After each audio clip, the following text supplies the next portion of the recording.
quando se decide construir esse Estado judeu na Palestina, uma Palestina de maioria árabe e muçulmana, você tem um problema grave. Como é que você vai construir um Estado étnico, de supremacia étnica, se a população da sua etnia não passa de 5% naquele território? Só tem um jeito. Que é na marra. Na marra. É a colonização. Não tem outro jeito. Você precisa colonizar aquele território. Colonizar aquele território significou, no caso concreto do sionismo, percorrer várias etapas. Numa primeira etapa, essa colonização foi feita por povoamento. O que foi a colonização por povoamento? O movimento sionista ele conseguiu rapidamente o apoio da burguesia judaica. A burguesia judaica ela tinha bastante expressão, ou tinha alguma expressão na Europa Ocidental. Um dos homens mais ricos do mundo naquela época, que era o barão Rothschild, Lionel Rothschild, não confundir com Lionel Messi. O barão Rothschild era um dos homens mais ricos do mundo. E o barão Rothschild e seus parceiros, não só seus parceiros judeus, mas seus parceiros não judeus, financiaram o movimento sionista para que o movimento sionista criasse duas agências.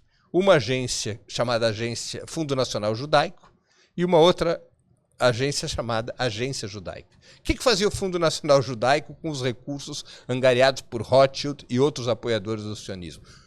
Esse fundo começou a comprar terras na Palestina, em negociações normais, individuais.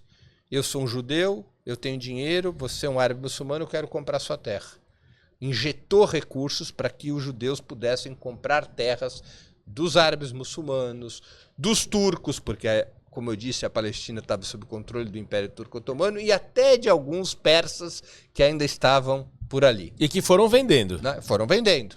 Então, o Fundo Nacional Judaico angariava terras. E a agência judaica utilizava recursos das mesmas origens para incentivar a imigração judaica, para incentivar a imigração dos judeus da Europa, especialmente da Europa, mas também da África e das Américas, para a Palestina. Quando esses judeus imigravam, eles tinham terra fornecida pelo Fundo Nacional Judaico e tinham o apoio da agência judaica. Então essa foi a primeira etapa da colonização.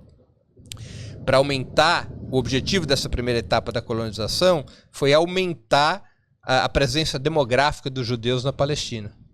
Quando essa presença demográfica tinha crescido, ali pelos anos 20 do século passado, no final dos anos 10, início dos anos 20 do século passado, começou um segundo tipo de colonização, que foi a colonização por segregação.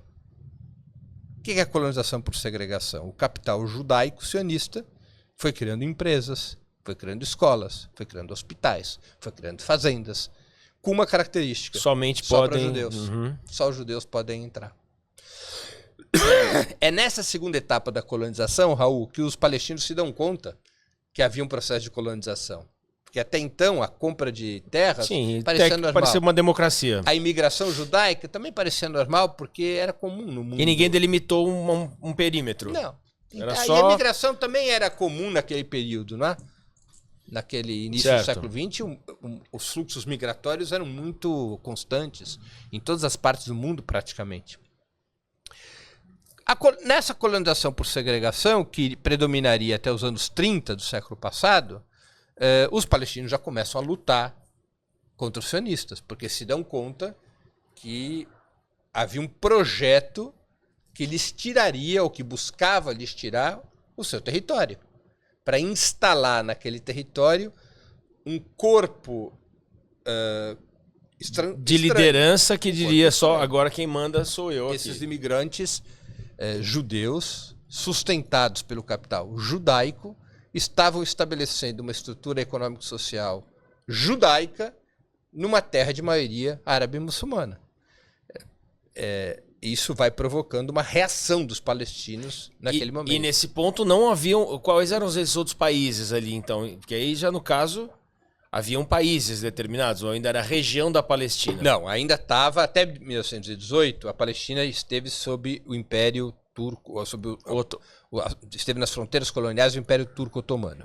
O Império Turco-Otomano ele deixa de existir em 1918, quando termina a Primeira Guerra Mundial. Na Primeira Guerra Mundial você tem um conflito entre dois blocos, o Império Turco-Otomano está no bloco que perde a guerra, aliado ao Império Prussiano e ao Império Austro-Húngaro. São vitoriosos o Reino Unido, a França, com apoio dos Estados Unidos. Esses são os que ganham a Primeira Guerra. O Império Turco-Otomano deixa de existir.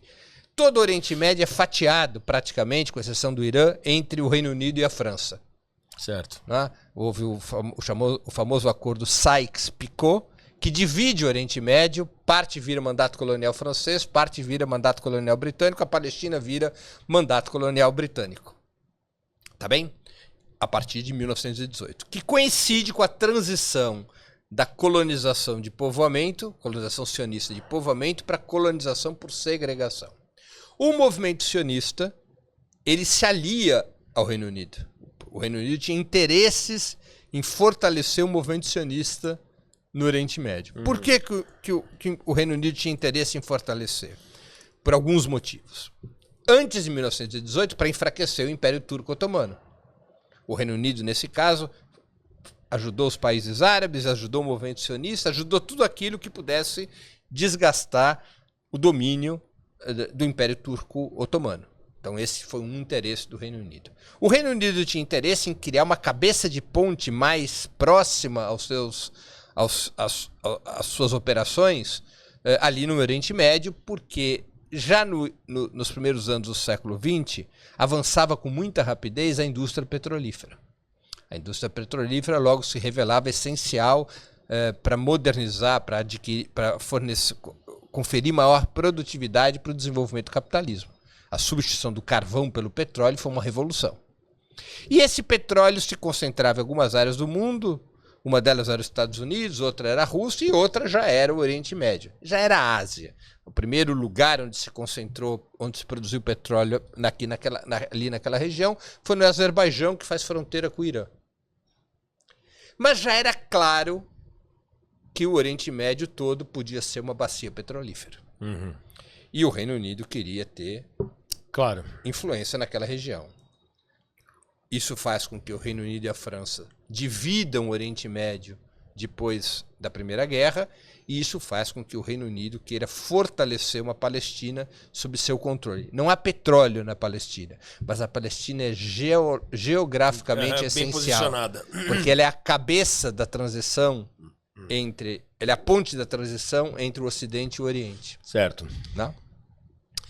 O movimento sionista foi, por esse motivo, também apoiado pelo Reino Unido. Outro motivo, o papel de Rothschild.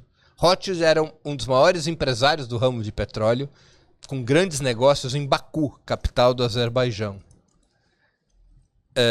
Rothschild queria garantir a segurança, a prosperidade e a ampliação dos seus negócios no Oriente Médio.